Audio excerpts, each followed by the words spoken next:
Legacy Telugu stories, పిల్లల నీతి కథలు. పచ్చటి గుర్రం.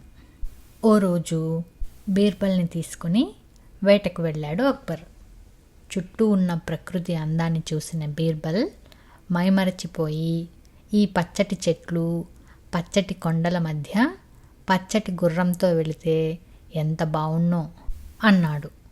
అప్పుడు అక్బర్ చటుక్కున, నువ్వు మాటల్లో పచ్చటి గుర్రం అన్నావు కదా, మరో వారంలో నా కోసం దాన్ని తీసుకురావాలి అని చెప్పి వెళ్ళిపోయాడు. ఈ సమస్యను బీర్బల్ ఎలా అధిగమిస్తాడో చూద్దామనుకుంటూ అక్బర్ చెప్పిన గడువు రానే వచ్చింది. ఆ రోజు సభలో కొలువైన అక్బర్ దగ్గరికి బీర్బల్ ఉత్సాహంగా వచ్చాడు. జహాపన, పచ్చటి గుర్రాన్ని కనిపెట్టేశాను. అదో వర్తకుడి దగ్గర ఉంది.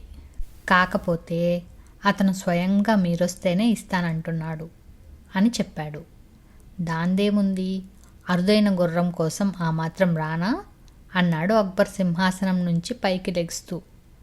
వెంటనే బీర్బల్, ఆగండి బాదుషా, ఆ గుర్రాన్ని అతను వారంలో 8వ రోజు మాత్రమే అమ్ముతాడట అని చెప్పాడు. వెంటనే అక్బర్, ఈరోజు ఏం వారం? శనివారం, అంటే వారంలో 6వ రోజు. రేపు ఆదివారం 7, ఆ తర్వాత అని లెక్కబెట్టబోయి 4 ఖర్చుకున్నాడు. 8వ రోజు ఎక్కడుంటుంది అన్నట్టు బీర్బల్ వైపు చూశాడు. పచ్చటి గుర్రం మాత్రం ఉంటుందా మహారాజా అన్నట్లు బీర్బల్ చూశాడు.